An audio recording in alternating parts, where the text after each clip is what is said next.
the Daily Editors podcast, the conversation that we have every day with Standard Group journalists, editors, to discuss the big issues of the week and what is making news in our bulletins and our newspapers. Of course, today, I'm your host, CEO Charles Otieno, alongside the great men who have covered the political beat for a long time. To my far right, the man, the mountain himself. Asante, I am Ndung'u Gachane. Yes. I'm a political reporter here at the Standard Media Group. Yes. And for the first time, the man from the lakeside.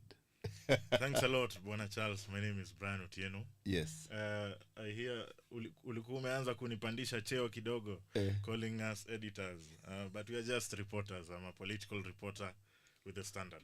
No. You see, when you report, you're also editing some stuff. So you're editors. Amen. Yes. Amen. Yeah.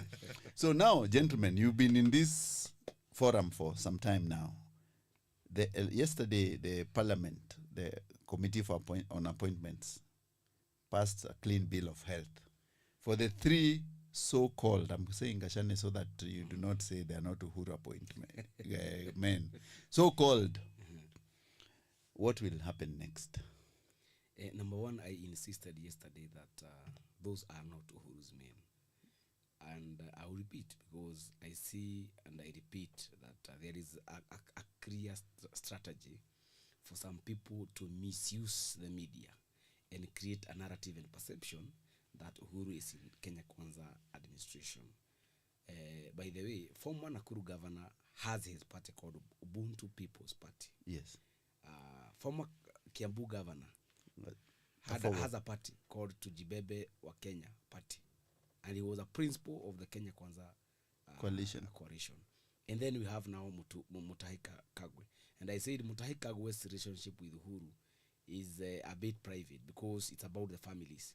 And by the way, if you were to look at that particular angle, you see that the three nominees are in a way related to former bigwigs in the government without expounding further.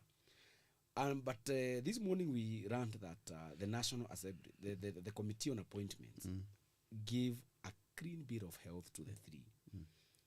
That is something that should worry Kenyans, because at no particular point we have seen the National Assembly, especially that Committee on Appointment, turning down President William Ruto's appointees. Because we had some very peculiar and interesting questions, especially on Nakuru governor.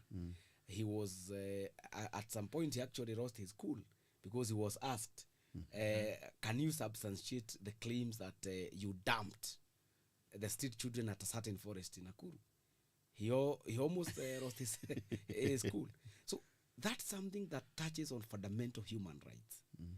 If this committee had done investigations and pressed him further, that alone warrants that the Committee on Appointments to actually dismiss his name.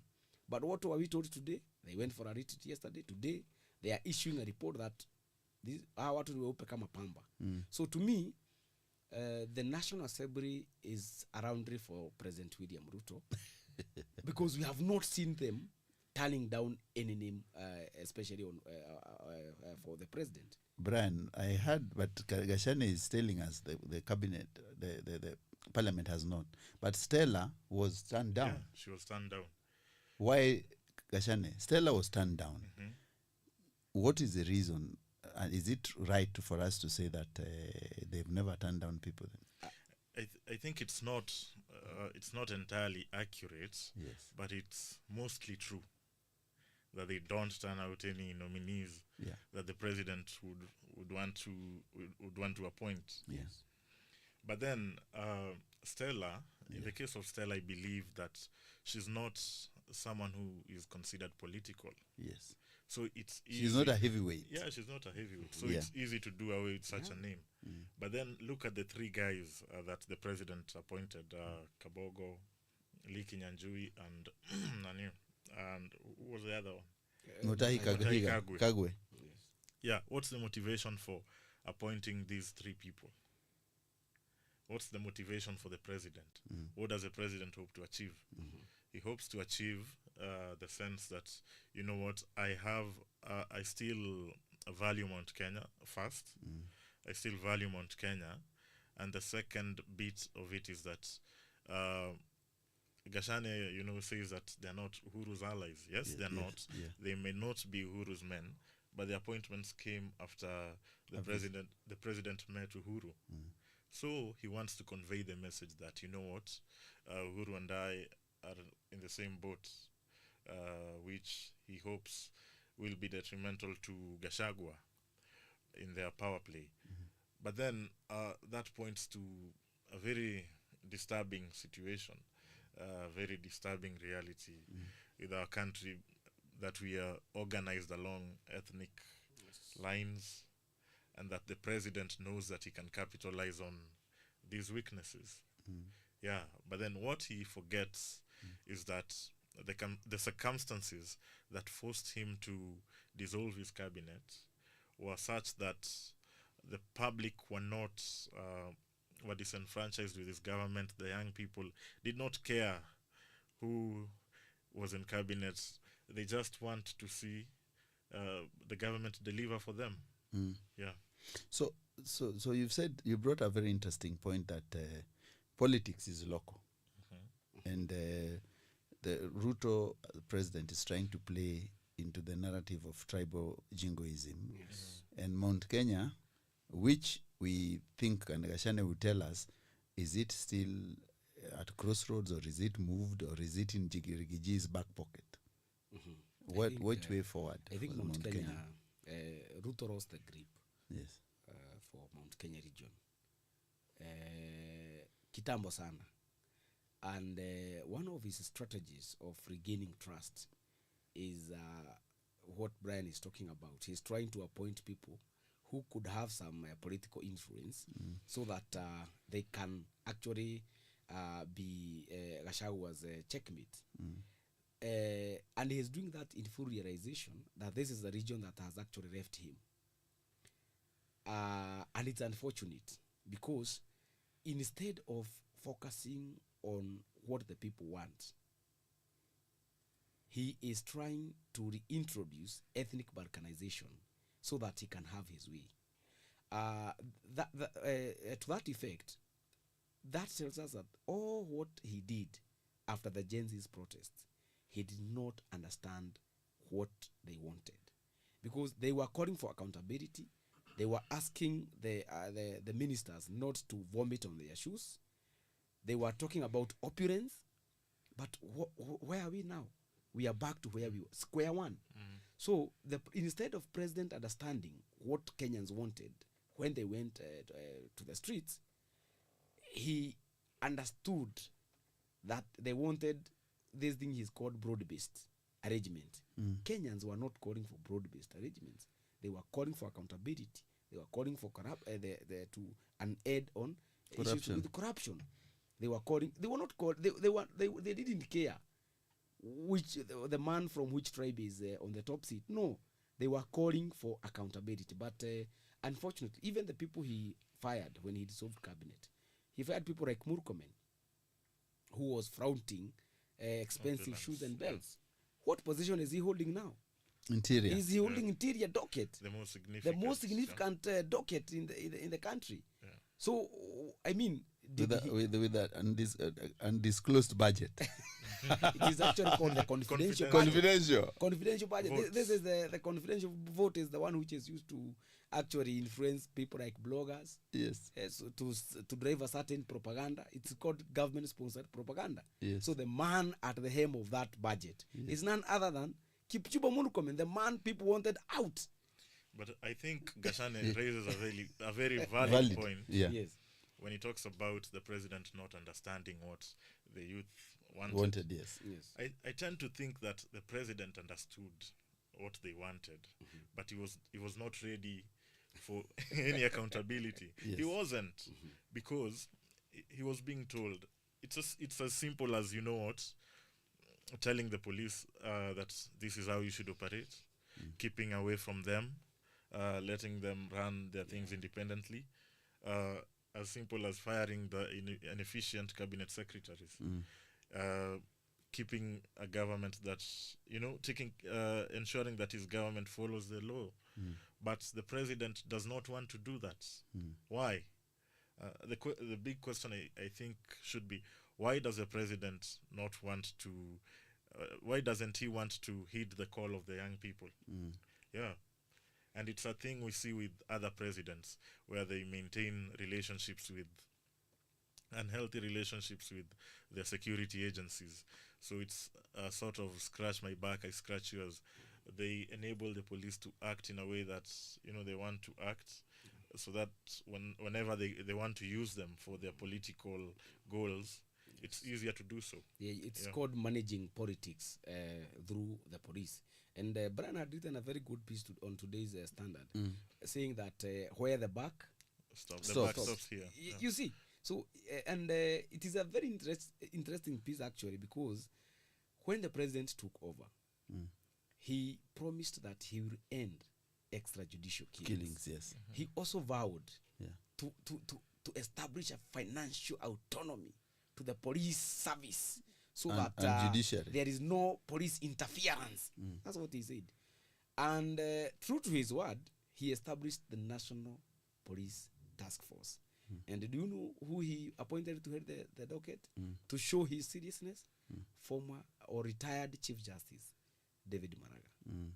And he also actually dismissed a squad. What was it called? There was a name. Kwekwe or Cobra there was a squad. certain name that was, we were told it was killing and maiming people. So the God-given president again said we are scrapping this particular unit. But now, where are we? Back to the square. So that means all what he had promised, and even the report, the Maraga, Maraga came up with a report that actually endorsed issues to do with financial autonomy, the issues of political non-interference or something to do with that, with the police. But now, the Minister for Public Service, the person in charge of hiring and firing of government officers, has told us it took the president to call Haji to release his son. He's telling us that the president is aware, he is behind those abductions, and it is unfortunate. And this is a person who was AG, who sat in the National Security Council. So the question is, with that analysis, is the president loved because he's God-given? Is the president hated, or is the president despised? Charles, you want to get us in trouble? I think the president is not loved. Yes, true. But unfortunately, the people who surround him tells him so. You are the king, hail the king. You are the king of the jungle. Nobody's like you. You are going to rule for 100 years. You see? Yes. Even we can make you rule for 24 years. Yeah, we manufacture. This is a country we manufacture 24 years. We are a country of 24 years. Even if the votes fall short, we are going to manipulate. So the president is actually despised and hated. He is hated because he does not fulfill the promises. He is hated because the people who surround him are misleading him, and they are telling people mutadu. And because Brian told us the buck stops with the president here. The buck stops here. So if you tell us, if Sudi tells us that don't worry, we will have our own Dharakanidhi, Mkarabati engineer. And then the National Assembly Majority Leader comes and tells us that, by the way, if you think that Sudi does not talk in Parliament, he is the one who organizes what we do, our business. So when such a person says that we are going to manipulate the 2027 presidential results, that is particularly saying that they are going to rig. And the president is there, he is smiling and probably clapping his hands. What does that mean? That either they have his blessings, or he is not in charge. So he needs to tell those people to Tone down. tone But down. Yeah, but and the I pre- think- yes, continue. I agree with him that the president is hated, but to me, I don't think it matters a lot whether or not he's hated. The president can make unpopular decisions that work for Kenyans. Yeah.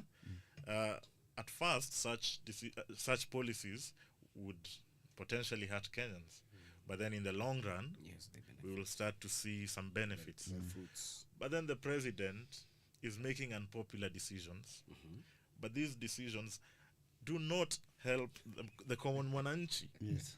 Yeah, he's constantly milking Kenyans for more. He's constantly encouraging the abuse of rights, of civil rights. So the president should work for Kenyans, and it won't matter whether people love him or hate him. Yeah. So when you say that the president should work for Kenyans, one of the biggest things the president is supposed to do is to spearhead the formation of IEBC. And we are 2 years or 2.5 years to election. And there are court cases which are still there. We do not have, there are constituencies which have been without an MP for almost 2 years now. And these people are lacking the requisite representation in parliament. How do we get out of this mess? I think political goodwill. Yeah.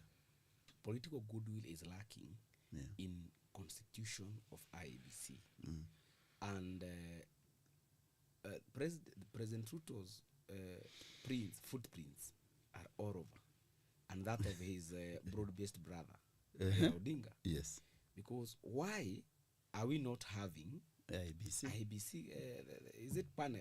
Panel? Yeah, Selection panel. The selection panel. It Yeah. is because they cannot agree on one commissioner. I mean, one member of that particular panel. Because we have seen there is a guy called Augustus Muli. He has a party. By the way, he is a party leader, and he is the only member. That party has no elected, has not sponsored any person in Bunge, and that party is a member of Azimio. Then we have Wiper, headed by Kalonzo Musyoka. Now, Wiper has Koki Muli. Koki Muli. Yeah. While the party leader of that party called is and something, headed by the other Muli now, the gentleman. This Muli seems to have some blessings from the powers that be. Now, Wiper, because you see, nowadays Kalonzo is calling himself the Loyal People Opposition Party. the leader of the People's Loyal Opposition. Loyal Opposition. The leader of people's loyal opposition. Because the opposition leader we knew Yeah. is already in bed with government. Okay. That is true. Why are you rushing, bro? But the opposition leader told us that he donated How? 4 cabinet ministers, 4 people, his deputy party leaders, to the bread-based government. Bread-based. But can you then call him the opposition leader You can't. when 4 of his cabinet secretaries are? This is Kenya's candidate for AUC yes. chairmanship bid. Kenya's candidate. Yes. And Kenya, we mean government. And the leader of this government is known. So this is essentially President Ruto's candidate for AUC. We'll come, I believe we'll come to that. We'll come to that. If those court cases, that court case can be these people can withdraw that fast-tracked, case, yeah. or even withdraw, because it is a matter of a national security. If people can be living without an MP or even an MCA For 2 years. for 2 years, we are even denying them their right for representation. Yeah. And the people should go to court and call. If they have no MP, then Brian has no right of being represented. They should all go home, so that we can fast track to the constitution of IBC, so that because if Brian is represented by an MP and others are not, it's unfair for those people. Yeah, it's very unfortunate that 2 years to the election we don't have a selection panel, not the IEBC itself. even a selection panel.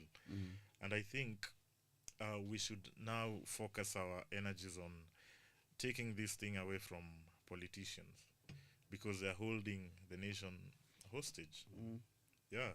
So even a constitutional process such as the reconstitution of the IEBC has to wait for them to finish their issues first, to settle their matters, settle their differences. Yeah, it's so wrong that a small group of people think that they are the biggest partakers of the constitution, think that they are the biggest stakeholders in a country of now close to 60 million people. So we shouldn't depend on goodwill, because that's what is hurting us right now. The constitution of the IEBC, I think, should now be moved away from the politicians alone. Yeah, you saw when the president changed the IEBC laws, immediately he was elected into office. He wanted to appoint a new commission. Selected Kina Nelson Makanda selection panel. But then they went into talks through the NADCO reports. And I remember covering those NADCO talks. And you'd hear, you know what, hii mambo ya IEBC kwanza itakaa kando until we finish our business. Yeah, so the nation cannot stop because two people are disagreeing. Yeah, the nation must move forward. So I think the IEBC, we blundered when we didn't set timelines for the reconstitution of the selection panel, for the reconstitution of the IEBC. We should have said it clear, but then one wonders. There's no law in the constitution that forces the president's hand into. There is none. There's just the recommendation from the Kriegler Commission that it should be set up. I think it's a year, 2 years. I think 2 years. 2 years before the next election. Yeah, but then one wonders, would the president even obey such a law? Never. Yeah, we have the boundary review deadline. You know, the IEBC cannot even conduct the boundary review. They are now past the schedule. What is the schedule for a boundary review? They were supposed to, is it 3 years? No, it was actually supposed to be in the last year. Yeah. But they pushed it to this year, February. Eh? No, it cannot be pushed because it's a constitutional timeline. Yes. Yeah. But why do they push? Because they are supposed There's now no to... IEBC. Exactly. You see, so already we are living in a very interesting period, because the work of IEBC has actually stalled. You see, and our rights are pending. Because the politicians must first settle their differences and then come but to the what Brian is talking about is very interesting, because he says we look for a way that we are not going to involve. Not to involve, yes, but everything shouldn't peg on them. You know? But the structure of this country is such that the parliament seems to be very powerful. And the problem with parliament now is they have their godfathers. So if we were to look at it in a different view, we now look at the structure of our political parties. Because there is no way a political party will sponsor you to parliament. When you go there, you start exercising your independence of vote. What are you saying? You are not going to independent. You cannot independent. You cannot be independent. Gachane, but you are elected to represent the people. That is where the problem comes in. Remember, do you represent the people or your political party? That is where people vote along the party lines. If you do not vote along the party lines, the party can actually censure you. Who do you represent? Do you really represent the people or your political party? And that political party, as we said yesterday, has an owner. It's a special purpose vehicle. So UDA, if, for example, UDA, we saw those people who did not vote for Gachagwa's impeachment, some of them were told they would be removed from their committees. Yeah. And we even saw a senator for Laikipia. he served in the Public Service, Parliamentary Service Commission. He was removed and replaced. So does that contradict your position that Parliament is strong? No, It's actually weak. Yes. I said it is true. The number one, the Parliament is strong. Only that it is controlled. It's allowed. Yeah, it is controlled. It is controlled by the people whose parties sponsor these people to that parliament. So Parliament is supposed to be strong, but it So isn't. Parliament Yeah. is supposed to be strong. The architecture of Parliament is supposed to be strong because it makes rules. Now, then, the Parliament is supposed to make rules is depending on the people, the party owners, to think vote, for them. to know how they are going to vote. That is a contradiction.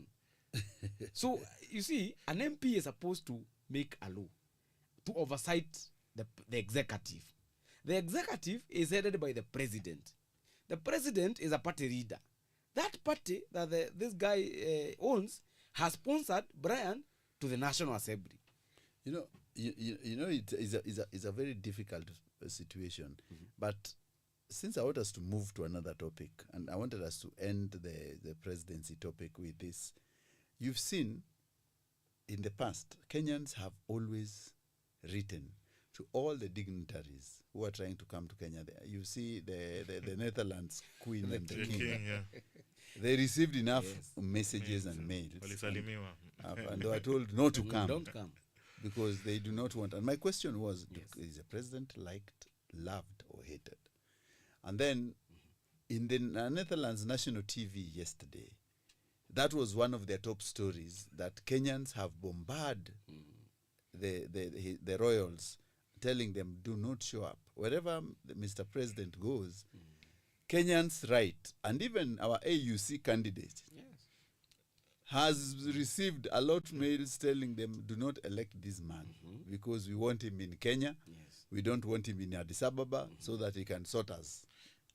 I'll answer your question with a question. Yes. Was Kibaki loved, hated, or despised? The late Kibaki. Most presidents are not hated. They're not despised, but they make unpopular decisions, so they are hated. Kibaki was hated. Yes. At first, I would say. Yeah, he was hated. At first, he was Because- hated. But Yes. now everybody talks. Even every person who wants to vie for president in Kenya says Wants- that I will create- emulate Kibaki. Yes, I will emulate Kibaki. I will stew what economy. I will revive the economy like what Kibaki did. But When Kibaki up to was, where we are, yes. what is it that our good president is doing Yeah. worth to be Remember, emulated? yeah. You see, Kibaki, when Kibaki was constructing all these roads, and when he was retiring, he was constructing roads in Mount Kenya. People in Mount Kenya were asking him, na hizi barabara kwani tutakula? But right now, at the moment, everyone talks about praises the Kibaki for his But roads. Going So- back to what Child is telling us about even the Kenyans bombarding those emails and even the AUC, Yes. the person who is an existential threat Yes. to Baba Yes. on his way To becoming the African Union chair. Union Commission chairperson Yeah. is none other than President William Ruto. He's the biggest existential threat to his bid because what he is doing, the things that we don't know whether he is the one behind what is happening in Kenya, but the ripple effect of what is happening in Kenya is that youth have taken up the social media to write emails to King of Netherlands, Yes. to African presidents, not to endorse Raila for AUC because his sponsor Yes. is making us live like we are in hell in Kenya. That's the problem. So I think before we go into the AUC debate, Yes. I think Yeah. so for Kibaki, it did not matter that Kibaki was hated. Yes. He had his faults, and the post-election violence, I think, is Is a mark. a major blot. Yes. But then it did not matter that Kenyans hated him. The system was relatively working. It wasn't where it should be where it was supposed to be, but it was working. So it shouldn't matter, and the president shouldn't care whether people love him or hate him. He should just work to deliver for Kenyans. Okay. Do you think he's working and delivering for Kenyans? Oh, I think that question deserves an analysis, because Yes. you could argue both ways, actually, because we're seeing great strides in the affordable housing, although they don't know what to do with the affordable housing money that they are milking from our payslips. Juicy, we had them investing them in treasury bills and bonds, so that shows that there was poor planning. So on affordable housing, I think the president has tried on keeping the country safe as well. Kenya is relatively safe, but then on the economy, do we have money in our pockets? You see, Ken, Brian, sorry, if you look at when Uhuru was the president, unga was 230 shillings. Kenyans had money to buy that unga. Right now, unga is 100 bob, but Kenyans don't have money to buy They can't it. afford. Yeah, just look at the deductions since Uhuru and So who has performed better? who has performed better. But you know the mess that Brian is telling us that we the should president give the Ruto mess time. the mess. Brian is telling us. No, give I'm not Ruto saying there is I'm not saying that you there should is give him time. For him, I ask a very I'm not- straight question. I don't have to say that Is you he should give him working? time. His presidential time. Is President William term Ruto gives him working? time. I've said that. So who was delivering better? Yes. Yeah, but there was. You go to the petrol station. Uh-huh. There is a subsidy for Yeah. fuel. These subsidies, we are saying they're expensive, but there was subsidy. Yeah. And that money was being taken back to the oil companies because that money would end up in other people's pockets. So there was money in the economy. There was money around. But then, you know, to you, the consumer, when you go to the petrol station and find the subsidy, you'll be happy. But what does it take to give Kenyans such an incentive? What does it take to subsidize petrol, to subsidize unga, and what not? What does it take? What did it take Uhuru to do all those things? It took him intense borrowing. And which William is still borrowing. He is. Yes. But William, I think the president, you call the president William. Mnajuana. You know, the president had to deal with the messes of the former regime. That's Brian. Truth be told. We are dealing with the messes that we found in this government. That's what Brian is telling us. Truth be told. 2 years down the line. Yeah, truth be told. This man left a Big deep hole. Yes. It's true. It's true. It's true. But is William Ruto doing the right things to get us out of that hole? So far, I don't think he is. I don't think his strategies are aimed to get us from that hole. I don't know what drives him, really. I don't know. In wine, there is truth. Gachane. That's what we said yesterday. There is something that the chairperson for the National Assembly Committee on Budget, Honorable Dede Nyoro, said that when economy is doing well, it is not for us to be telling the members of public that the economy is working. It is the people who should feel that the economy is working. And economy is where we shall judge our president. Yeah. And economy, despite the science and so many huge numbers, figures saying that at this point, Kenyans are not feeling that the economy is doing well. And there's something that is very important that Brian has said, that it really does not matter for the president, whether people like him, hate him, or even despise him. The president should focus on working for Kenyans. If indeed he is advised that we shall feel what he has been doing, Rita Agoje, but he's more focused on attention. He doesn't want to be criticized. You see? When Raila goes to the streets or even says, he calls him. You see? So those are the things. He should not spend most of his time seeking for validation. He is already the president. The president of Kenya is called William Samoei Kipchirchir Arap Ruto. That's a fact. He doesn't need to seek validation or legitimacy. That is a fact. Nobody will change that fact. Let him just get silent, work for Kenyans. The fruits will speak for themselves. For the fruits shall be seen. The fruits shall be seen. Gentlemen, we are almost closing, and I think we will not tackle the AUC because it's a whole lot of things going on. We'll tackle it tomorrow. Brian, you've seen Uhuru's presidency. I know you were young, you were in Moi University then. You heard about Kibaki's presidency. I experienced it. Boy. You heard. I experienced Moi's presidency, although briefly. No, I'm coming to Moi. You were told about Moi's presidency. How young do you think I am? And your father gave you history of Kenyatta's presidency. What is your take of the whole 5 presidents? 5 presidents. Yes. I think we started off on the wrong footing. Yeah. With Jomo Kenyatta at the helm of Kenya. Yeah.